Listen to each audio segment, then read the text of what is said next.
Hello, everyone. This is Tony Lawson, CEO and co-founder of Shop Black. Today, I'm joined by Mr. Philip Smith, the national president and founder of the National African American Gun Association. How are you doing today, Philip? Good, man. Good. Good to be here. Thanks for having me, bro. Not a problem. Thanks for coming on. So, just to get into things, like, why did you start the organization? What inspired you to start NAGA? Well, I wanted a voice for African Americans at the firearms table, so to speak. Every other community has a organization or a spokesperson for them, and African Americans, we didn't really have anybody that I felt anyway that spoke to our concerns, our issues, just our preferences. And when I started the organization, that was the intent: make an organization that's attractive for our people to gravitate to and get questions and answers at that particular place. Sure, sure. And I know that right now there's a growing interest in gun ownership in the Black community. I think that every article that we post on Shop Black that gets a huge Yeah. response. And recently we did a list of Black gun owners or firearm sales and gun training businesses, and that got shared like almost like 500,000 times in a few months. So Yeah. it's definitely like a need, an interest in that information. Why would you say that is, in your opinion? I think it's to be simplistic but very truthful in the same note. I think African Americans and Africans are becoming mature, or the maturation process has fully come to head in terms of protecting ourselves. Mm. Before it's been, okay, guns are bad for us. Our quote unquote leadership is telling us not, guys don't need guns. Guns make you look bad. It's just a stigma attached. But people are like, no, look, man, I'm looking what's going on around me, and I need a gun to protect myself, my family. Um, that's just common sense. That's very pragmatic. That makes sense. And people are doing that now. They're no longer, not all people, but a lot of people are changing their minds on that mindset. If they're fully trained, if they go to the courses, they can have a gun at their home, in their attic, or they can have it in their closet locked up in a lockbox and be comfortable. There's nothing wrong with that. This is the old narrative is slowly being changed because people are looking at it, directly and challenging that mindset. Why don't I need a gun when every other person that doesn't look like me has a gun at their house? Right. What is it about me innately that you think I shouldn't have a gun? Hmm. Uh, so that's my belief anyway. No, that makes sense. And I recently I read a quote that said, "Gun control isn't about guns, it's about control. And the right to bear arms isn't about arms, it's about the rights." So what are your thoughts on what does that quote say to you?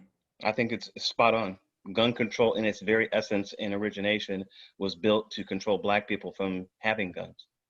If you look at the history of it, and that from that initial start, even till now, African Americans typically have either a very difficult time getting a gun, or they don't get a gun at all because they're denied. Look at the most rural, urban cities around the country. Most have stricter gun laws when looking at their counterparts in the rural areas in the same state. You go to the rural areas in these particular states, and you have very, very free and easygoing laws to get a gun because most of those areas are populated by white Americans, and white Americans are very, very diligent, and they're consistent on saying we need to have guns and we're going to have guns to protect our families. It's only when you go to the Black neighborhoods that things change up. For some reason, we don't need a gun. When we walk to our car late at night, for some reason our lives aren't valued enough versus everyone else. When a young lady goes jogging by the park early in the morning, she doesn't need a gun on her hip, and when she's jogging, because for some reason it's just not safe. It doesn't make sense. It doesn't hold water anymore anyway. We're challenging that narrative that's been pushed out there. Right. So that narrative definitely exists and it's being changed. And, there are a lot of myths about gun owners and gun ownership in general. What are some of the, I guess, the myths or the most common myths that you've heard? I think the worst one, and it's not really necessarily a myth, but just a belief. And I talk to Black men and women across the country every day, Mhm. like yourself. Very intelligent, some uneducated, but the one thing, more so than a myth, I think, is that deep down, and I mean deep down, I'm talking to brothers who have PhDs that are medical doctors, that they just don't believe that they have the right. Mm. Just subtly their undertone is like, "Hey, Phil, are you sure this is okay, man?" And this is after I've had the organization for 4 years. They see me on TV, they see me on CNN, and I'm having a heart-to-heart conversation in a private manner. And they say, man, it'll just kind of eke out. Is this okay? Yeah, it's okay, man. It's part of your Second Amendment rights. You're a legal citizen. And that's just been drilled down even Mm. to the most educated Black man or woman that's out there. And that's the thing that's really kind of disheartening, but it also gets me fired up and let me know that I have a lot more work to do Mm. as a personal, goal, and also a goal for the organization for NAGA. Sure. Do you think that some of that fear comes from, I guess, people running a scenario in their mind, like, okay, what if I have, legal firearm on me, I'm able to carry it, permit and all that, and I get pulled over? Are my chances of surviving this encounter, decreased by me having this weapon? Do you think that's part of the fear, and how can that be addressed if I so? tell everybody, don't let anyone or any group or any organization dummy down your American citizenship. Mm. You're not a sub-American. You're not a discounted citizen. You're a African American that lives in America that has the full rights of the Second Amendment behind you. You Mm. can do what you want. Don't let one rogue police officer or a group of rogue police officers doing bad things to you. The worst thing we can do as a people, and I've really been adamant about this, Yeah. is to sit there and say, you know what? I'm scared. These guys are going around killing us, so we're not going to have any guns anymore. And we're going to leave them at home and hide them and put them away. That's what people want us to be, Mm. a sheep ready for slaughter. Mm. If I'm a crook and I know every other person on the earth except Black folks has a gun, well, if I'm a crook, guess what group I'm going to target? The Right. Black group, because Right. I know they don't have guns. So the day after Philando Castile was killed, I put out a message to everyone: everyone should conceal carry today, as a symbolic gesture to say, what, we have the right to carry our guns, and we're not going to let one officer push us away from that mindset and that objective. Now, I'm going to say this also regarding the officer. I don't know his mindset. I don't know what's going through his mind, because I would be lying to you and to the group and to the listenership here. But I will say this: he either is very racist or very untrained as an officer. Mm. Either decisions or mindsets are unacceptable as an officer. So he needs to go to jail forever, in my opinion. Sure. I'm not saying he's a bad person, but he did certainly a bad thing. Right. There has to be a consequence for that, and that's what African Americans are in such um, an uproar right now, Mm. because African Americans are being, men particularly, are being shot and killed, Mm. and we have to change that narrative. We have to change that around based on what's going on in society. It can't continue like this. I mean, it's absurd. Right. Right. And I know there's a growing interest around Black women specifically. There are like many articles that say Black women gun ownership is going up amongst them too. And, obviously that's for protection purposes because Black women are getting killed out here also, and they're trying to protect themselves also. Are you seeing a growing an increase in the women members in the organization? Just like Black women are the foundation and bedrock of the Black community, because they are. We all have mothers, and they all have raised us. They are certainly the bedrock of this organization. We are 60% African American women. They Wow. have consistently had more Black women in our organization versus Black men since day one. Mm. And that was the most surprising thing, because when I started the organization, I thought, like, the brothers would really be gravitating, and they are, but Yeah. the numbers are much higher for Black women. And you look at the factors that are driving them. A lot of them are single professionals, are heading a single family headed home, and they need that presence to make up for lack of a male being there. Sure. And the gun is the best way to do that after they're fully trained. So it's been a beautiful surprise to find out that Black women are joining in droves, and they continue to join in droves. They come in groups. You know how women go, and it's like shopping.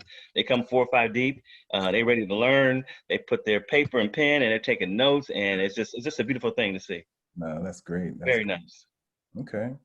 In terms of the current status of I guess the world right now, and how we're dealing with the coronavirus pandemic, what are your thoughts on us being able to be prepared, not only in terms of like firearms, but in terms of any type of disaster preparation? Right. Well, I started a group within NAGA called NEST, and that's the NAGA Emergency Support Team. And very simply, that's a close group of folks in your neighborhood, typically, that you guys have an agreement that if something happens, you're going to work together collectively. One person's going to be responsible for water. One person's going to be responsible for food. One person might be responsible for ammo and guns. Another person might be responsible for gas and logistics if you need to get out together. Mm. The NEST program is one of the ways you address a pandemic where there's food shortages, there's a lack of ability to move from one place to another, the threat of mob violence, the threat of just not having resources. Do you have enough water to last 30 days in your garage? Most people don't. Mm. And that's what the NEST program addresses. It makes sure those folks that have nests have saved up resources and are organized collectively to support each other within the unit. And typically you might have 8 people in a nest. And it's been a very, very popular concept, and we're really pushing that out this year nationally to have nests all over the US. And we're probably gonna have 2,000 or 3,000 nests very easily over a year span based on some of the popularity of the topic. Oh, wow. Oh, that's great. Yeah. So I guess in wrapping up, what is your advice for someone who doesn't own a firearm, has been on the fence and they want to, what are their next steps? They want to get their gun process or gun ownership process started. Where do they start? I think the best way you can start the process, just go to a NAGA meeting. Don't buy a gun. Do your due diligence, obviously, but go to a NAGA meeting and just listen and learn, ask questions. And you'll see when you go to a NAGA meeting, you're going to be, first of all, you're going to be welcome, because we welcome everybody, regardless of your political leanings, your sexual orientation, if you're rich, poor, dumb, ugly, grumpy, whatever, everyone's welcome. So when you go to the meeting, you're going to get that family feeling first and foremost. But secondly, and probably more importantly, you're going to get information about firearms.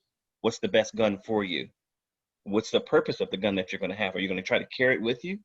Are you going to conceal carry, open carry? Are you going to have just a shotgun at your house for self-defense purposes only?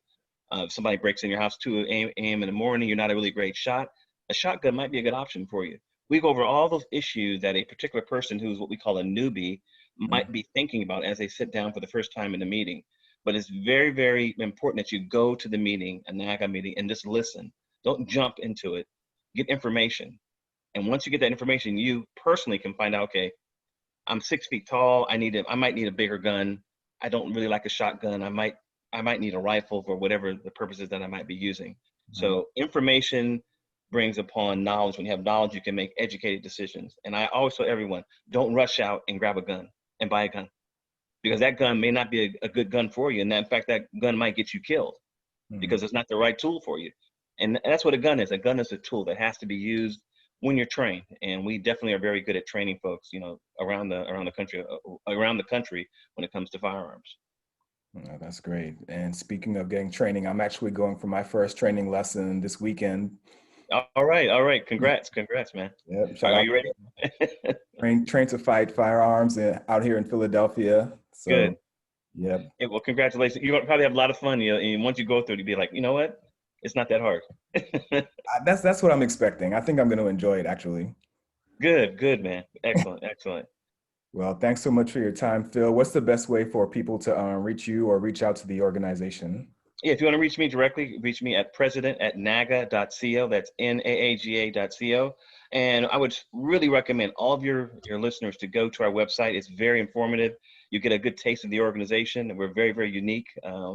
If you go to the website, you'll see first and foremost, we are the most unique brotherhood and sisterhood in the firearms industry, and that is very true. So go to www.naaga.co, take a good read, and join NAGA as soon as possible, and bring all your family and friends. All right. Sounds good. Thanks again for your time, Phil. Have a great Hey, day. thanks, man. Good talking to you, bro. Thank you. Bye. Take care. Take care.